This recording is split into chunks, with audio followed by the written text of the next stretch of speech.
Congresso inimigo do povo. Mas se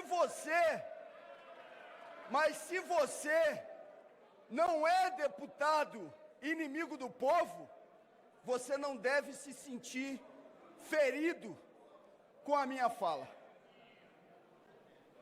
Se você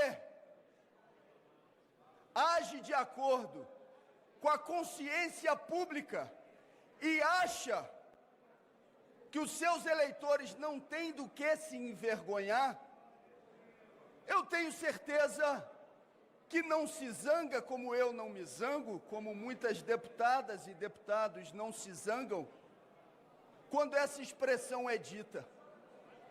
Agora, deputados e deputadas, não imaginem que eu vou ter as minhas convicções cerceadas e deixar de exercer o papel como deputado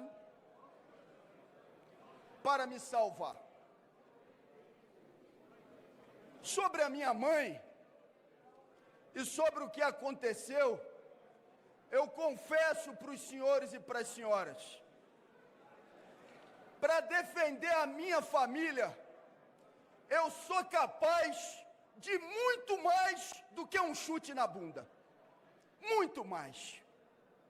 Para defender a minha família, um chute na bunda, eu confesso a vocês, é nada. Todas as vezes que eu lembro da minha mãe, eu me emociono. Minha mãe, uma mulher honrada, que cavou o chão com as unhas. Aquele pobre diabo que por 7 vezes me atacou em espaços públicos e na 5ª vez falou o que falou da minha mãe, não sabia o que estava dizendo, não sabia. Ele não está mais na minha cabeça e eu nem carrego mais mágoa em relação àquele pobre diabo. Não carrego. Agora, fale de minha mãe, fale de meu filho, ameace minha família para ver do que eu sou capaz de fazer. Eu prefiro nem imaginar. Alguns das senhoras e dos senhores podem achar que a minha ação foi destemperada. Olha, ação destemperada de quem aguentou por 7 vezes consecutivas um provocador indo atrás de mim nos espaços públicos e dizendo tudo o que disse de minha mãe.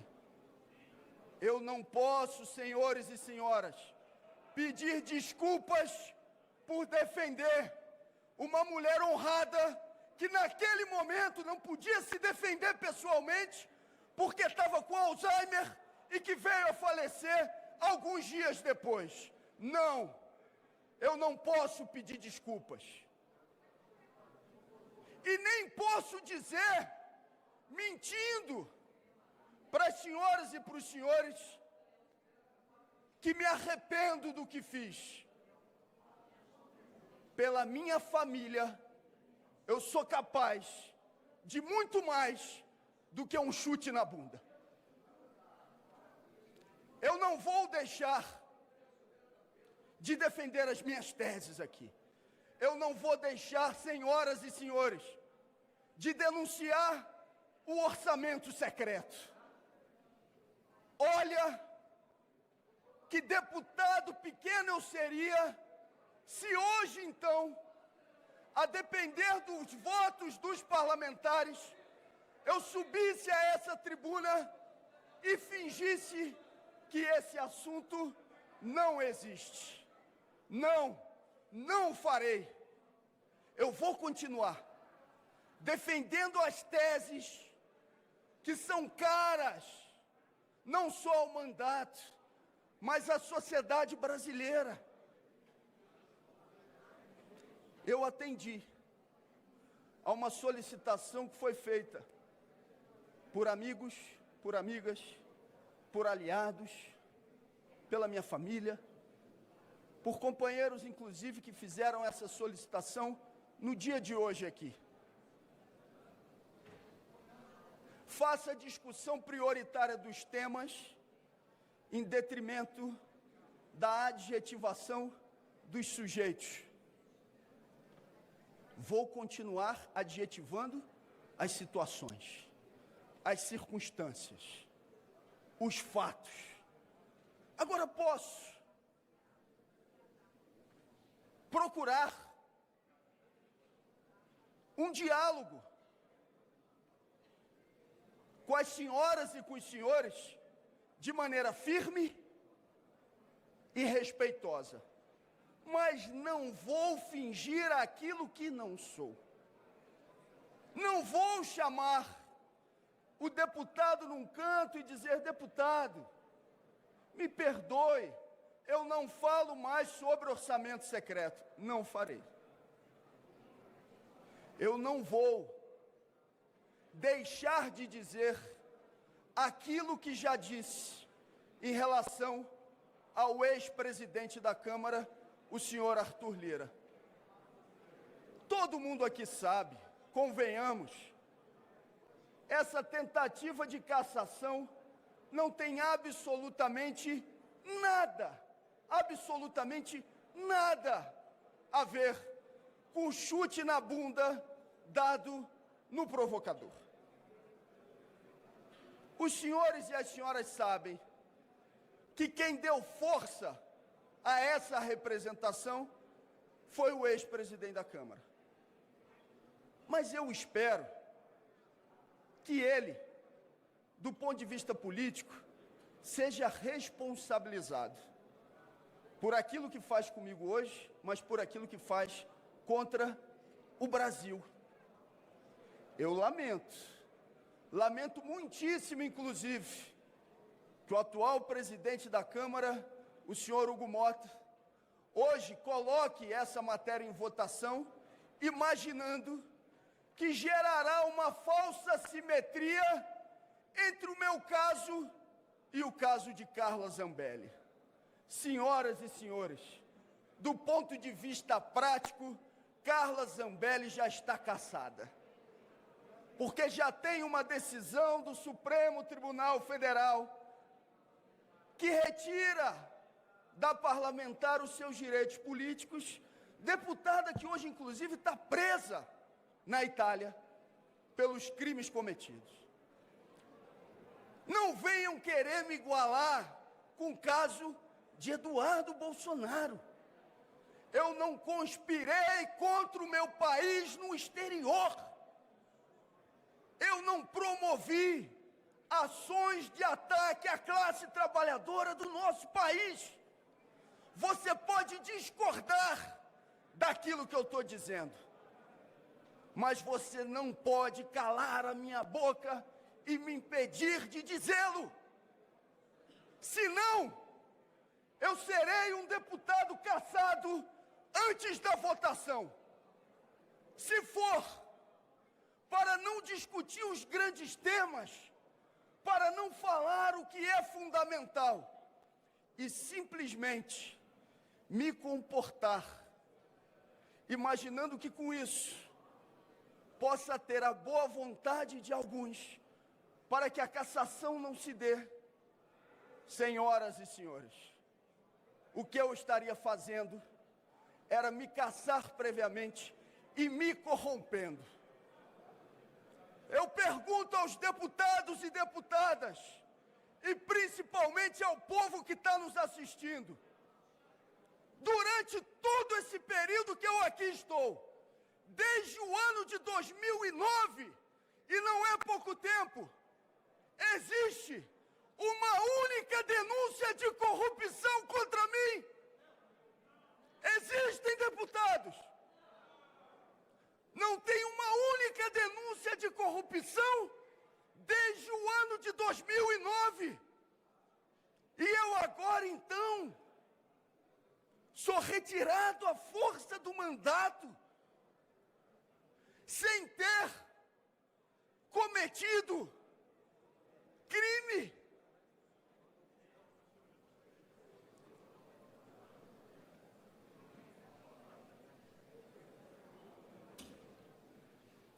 Isso é tão evidente que o próprio relator do meu caso, de quem hoje também não tenho raiva, mas não sou uma alma tão bondosa para dizer também que tenho pena. Ele não utiliza o seu tempo todo para apresentar provas e convicções que levem ao processo de cassação. E não fez isso só hoje na tribuna, não. Na comissão, no Conselho de Ética, sabem quantas perguntas o relator fez à minha pessoa? Nenhuma. 0 perguntas. Até porque, no íntimo, ele sabe que muito provavelmente, se estivesse no meu lugar, faria a mesma coisa? Não sei, são circunstâncias diferentes. Talvez faria pior.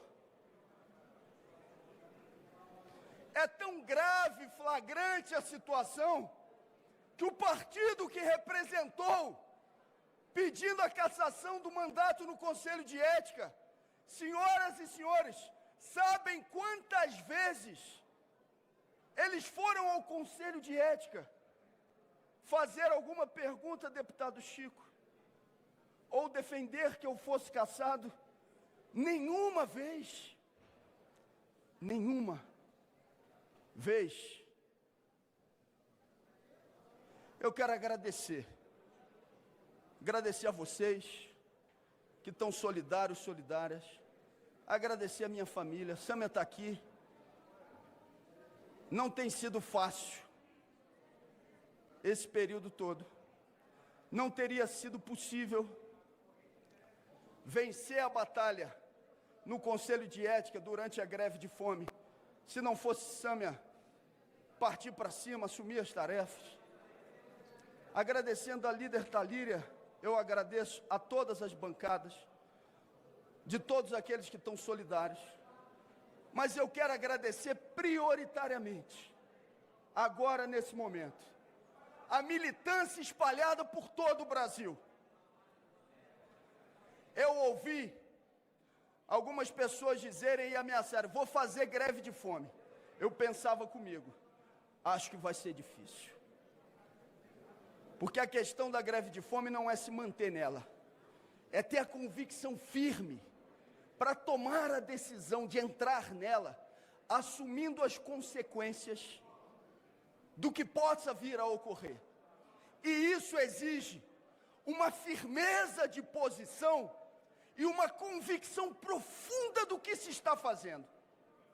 Não é uma defesa exclusivamente de mandato. É a certeza que o que acontece aqui hoje pode servir de precedente para caçar a vereadora no município pequeno, que tem relações com os movimentos sociais e que vai ser duramente atingida se faz isso nacionalmente, onde existem todos os holofotes. O que não se fará como perseguição nesse Brasil afora? Eu quero agradecer aos movimentos sociais, classe trabalhadora, militantes socialistas, militantes de esquerda e até aquelas pessoas que não são de esquerda, Fernanda, mas que chegaram para mim e disseram: olha, eu não tenho as suas mesmas convicções, mas é injusto aquilo que está se fazendo contigo durante esse período. Eu percorri em 1 mês e 18 dias, e parecia impossível, os 26 estados brasileiros e o Distrito Federal, ouvindo as pessoas, plenárias públicas lotadas. Muita coisa ruim aconteceu nesse processo, mas aconteceu coisa boa também. Eu ganhei uma irmã, Celinha, que está aqui junto com a gente. Eu ganhei vários irmãos e irmãs espalhadas por aí, que abraçam, que dizem: nós estamos contigo, segue firme, não abaixa a cabeça, a injustiça não pode prevalecer. Eu recebi durante esse período muitas manifestações que eu confesso que não esperava, religiosas, das mais variadas orientações, dizendo: estamos rezando, estamos orando, estamos pensando positivo. E eu agradeço profundamente a todas as pessoas que, a partir da sua fé, ou aqueles inclusive que não acreditam, mas que também se solidarizaram. Depois, uma jornada passando por 28 cidades, conversando com as pessoas, olhando no olho, passeatas dentro da Câmara e fora da Câmara. Hoje, inclusive, lamento, e não vou deixar de dizê-lo, lamento que o presidente da Câmara, Hugo Mota, não tenha liberado as galerias, porque tinha muita gente que queria acompanhar essa sessão e que foi impedida de fazê-lo. Eu pensei, inclusive, fazendo esse agradecimento profundo, que hoje aqui eu estaria nervoso. Mas eu estou tomado de uma profunda calma. Deputado Lindbergh, deputada Benedita, eu estou calmo, porque eu tenho a convicção de que estou cumprindo uma tarefa, e que a gente está dialogando, Paula, com uma juventude que vai olhar para o que está acontecendo aqui no dia de hoje e vai dizer: não se pode negociar princípios e convicções profundas. Taticamente, você pode fazer negociações. Agora, negociar princípios, isso não pode ser feito. E eu saio desse processo, independentemente do resultado que a gente vai ter a partir da aferição dos votos dos parlamentares, com a consciência de que essa é uma etapa para muitas outras que vêm pela frente. Porque eu, senhoras e senhores, e falo isso com todo respeito, eu estou deputado federal. Estou. Eu sou um militante socialista e serei por toda a minha vida. E isso não se negocia. Eu vou continuar fazendo a denúncia sobre a Refit. Ah, mas isso vai desagradar. Paciência. Não farei mandato, Duda, pela metade. A decisão, nesse momento, é dos senhores. Quem vai definir o voto a ser dado e o resultado desse placar não sou eu. Inclusive porque, pelo que eu entendi bem do que foi dito pelo presidente, eu nem voto, não é isso? Então o meu voto não contará e não valerá. Mas o voto de muita gente que não está aqui nesse plenário, e eu não estou falando de campanha eleitoral, para mim vale com profundidade, deputado Vicentinho. Quando eu cheguei aqui, em 2009, e acompanhei as primeiras audiências sobre as 40 horas semanais, eu tive a certeza, a ampliação da convicção de qual era o meu lado. Todos os dias, a gente se enfrenta com a luta capital-trabalho. E eu estou tranquilo que todo lado da classe trabalhadora. Hoje a luta é pelo fim da escala 6x1, contra a pejotização, em defesa das nossas terras raras, da nossa soberania, na garantia de que a gente possa ter a classe trabalhadora brasileira sendo respeitada, e que o mandato não pode ser um fim em si mesmo, ele tem que ser um meio de articulação com a sociedade. Quando aprendi, inclusive, o que Lenin dizia sobre mandatos, de que mandato no parlamento burguês tem que ser tribuno ou tribuna do povo, passei todos os dias, deputado Arlindo, a exercer essa tarefa como convicção profunda. Talvez por isso eu me sinta nesse momento tranquilo, porque atendi ao apelo dos amigos e das amigas de não adjetivar as pessoas, mas estou fazendo um discurso, uma fala, que é o mais íntimo do que eu sou, do ponto de vista político, sem abrir mão de princípios.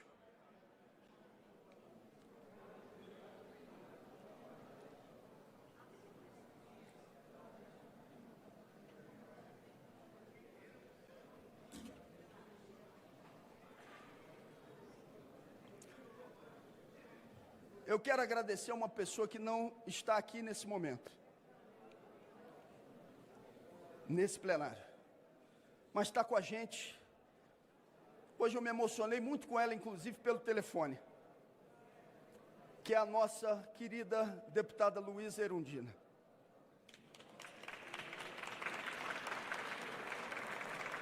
Erundina, hoje no telefone, me disse que eu sou o filho que ela não teve. E o tamanho da emoção de sentir isso, de ouvir isso, de chorar com ela, é algo que absolutamente não tem preço. Não tem preço. Eu agradeço a essa companheira que com seus 91 anos me disse hoje, e eu chorei junto com ela quando ela disse isso: meu filho, vá em frente. Eu não morro porque eu vejo em você a continuidade dos meus sonhos.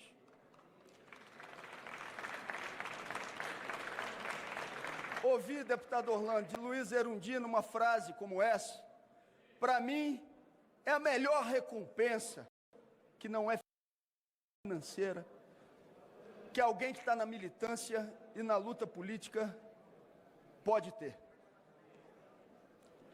Eu quero dizer, nesse 1 minuto e 30 segundos que me restam, que meu filho, Hugo, tem hoje 4 anos de idade. Ele não entende o que está acontecendo aqui. Ele não sabe o que está acontecendo nesse plenário. Ele gosta de vir à Câmara. Talvez até tenha mais empolgação para vir do que eu mesmo. Ele gosta de subir nesses carpetes.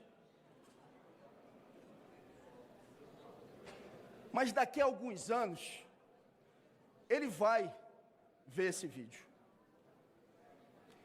Ele vai saber o que aconteceu aqui no dia de hoje. E eu quero muito que o meu filho, vendo essa cena, vendo essas imagens, saiba que ele não tem motivo, como eu não tive nenhum motivo para me envergonhar da minha mãe, como ele não tem motivo para se envergonhar do pai dele.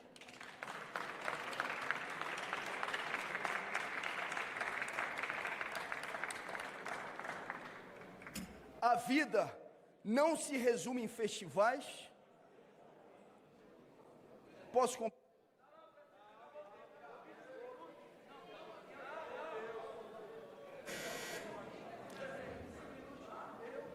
calma, são só 30 segundos.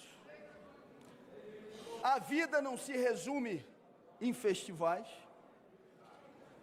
mas o ferimento a liberdades democráticas e calar um mandato de quem não se corrompeu é sim uma violência.